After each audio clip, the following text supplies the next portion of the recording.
gainsay the YouTube channel you're watching. Listen, I have in front of me the Casio Casiotone 405, an electronic musical instrument, and I am demonstrating how the modulation buttons affect the presets called tone on this particular unit from the early 80s. I've already demonstrated in the past couple of videos the first set of tones, and now we're going to cover the second set of tones activated by this sightly select button, which is now activated. And that means we're going to be demonstrating the tones that are oddly printed in graphics on the wood grain instead of printed in ink on the buttons. Kind of an odd interface choice, but you know what? Times were crazy in the early 80s. We were trying to define a new world of keyboard-based entertainment, and some people got a little footloose and fancy-free. Anyway, so let's hear these sounds. Keep in mind, I do have the sustain on because some of these sounds tend to have duration to them that the sustain benefits. But yeah, so when you hear these patches, you might say, well, this sounds different than I remember. But yeah, it's because the sustain is on. So this is the pipe organ.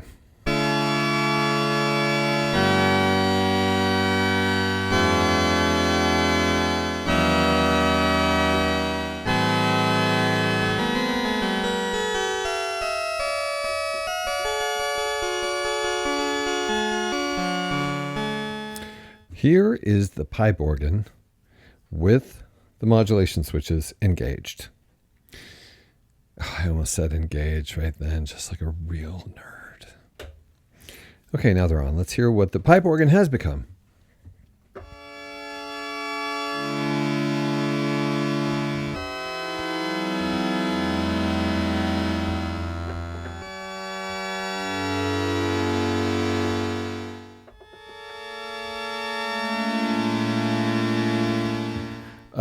Like we faced last time, we have a time-based change here. We have a time-based change here, and because each of the 8 notes of polyphony are independent, timing matters. So if you press 2 notes at 2 different points, the effect that you hear that is time-based will happen based on when the note was pressed and not when the first note was pressed. So, for example, that is a weird effect, and to be honest, time-based effects like that can be kind of challenging because in certain situations, like with pop music, which is rhythmic in nature, you might the change might actually happen at a time that is rhythmically challenging or not pleasing from an aesthetic standpoint.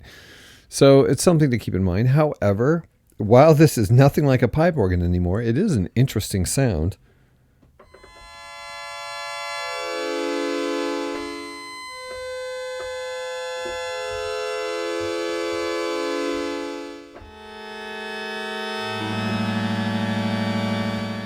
And it's weird. What we're hearing,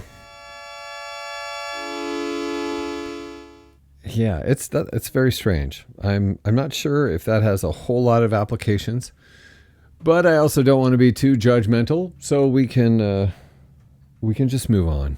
I think it's time we should move on. Don't you think we should? Okay. Next, we're going to go to the clarinet, which you might recall sounds like this. With the sustain, of course. Otherwise, it would sound like this.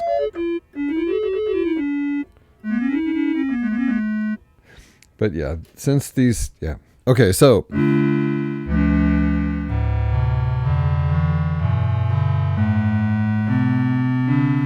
Now, with the modulation switches, both of them engaged.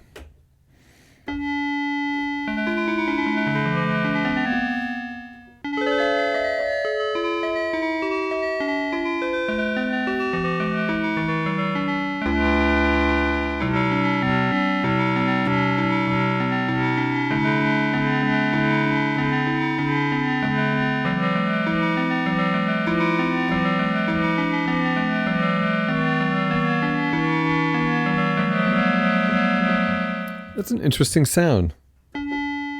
There's kind of a It comes out when you play rapidly more than when you play slowly.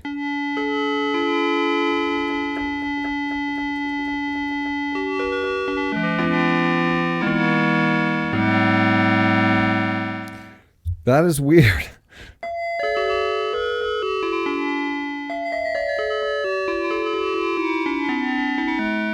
I guess that's a useful sound. Not that we're here to hear my opinion of the sounds, but I don't know. I just like to explore them and see what I can do with them. If I can't do very much with them, I want you to know. Also, if I think they're super cool, I might tell you. Okay, so the clarinet becomes something that's like a weird synthesizer marimba or something. I don't know. It's cool though. Let's head on over to the horn, one of my favorite orchestral instruments. And this is not too bad for compared to some other sounds it makes. This is vaguely French horn-like.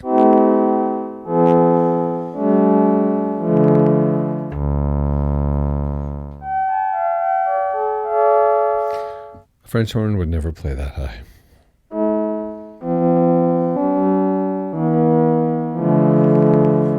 It's a Dead Can Dance song right there. Okay, so that's what we're looking at with the horn. Let's hear what happens when we engage the modulation to our collective thrill.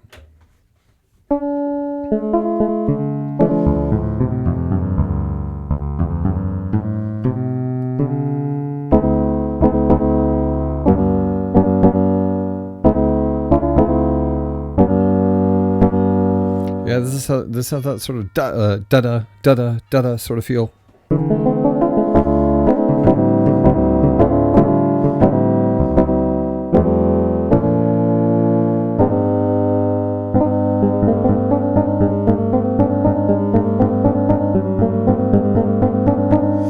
I guess it could be worked with. I like the horn sound about 1,000 times more, but it's certainly something, and that's something that can be said about it.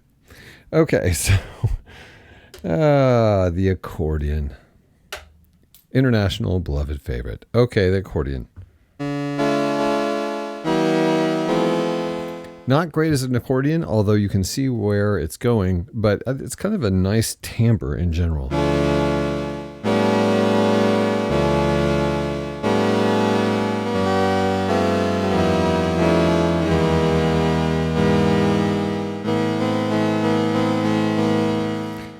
Let's see what happens to it when we drop the nuclear bomb that is both modulation switches engaged. We got one of those timed or octave drops or leaps, octave leap. Ooh, that's kind of cool. So if you need to make a weird sort of upward sweep, there's your man right there. Okay. Let's do it backwards.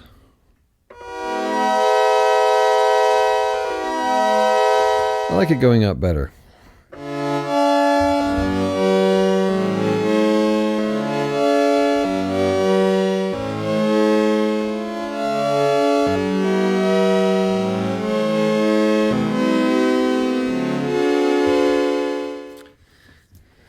Yeah, so you can you could do that. If that's what you wanted. All right, so on to the cello, the good old cello. Here we go.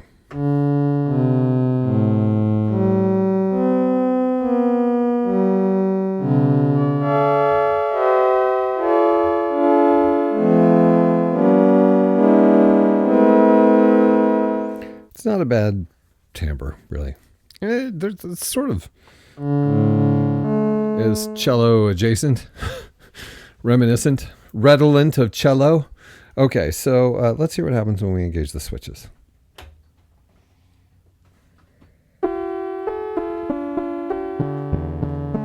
Ah, I see. What happens then, the switches in this case render the sound completely useless. I'm just joking. You could use this.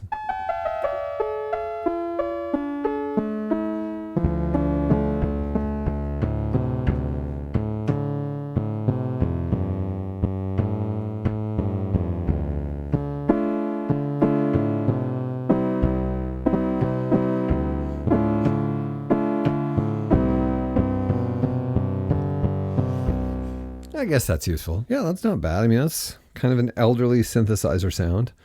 That could be used. It's got some nice bass to it, which a lot of these sounds don't. So that's cool. It's got some stuff working in its favor. I give it a solid grade L. Whatever that designates. Okay, so let us switch this off.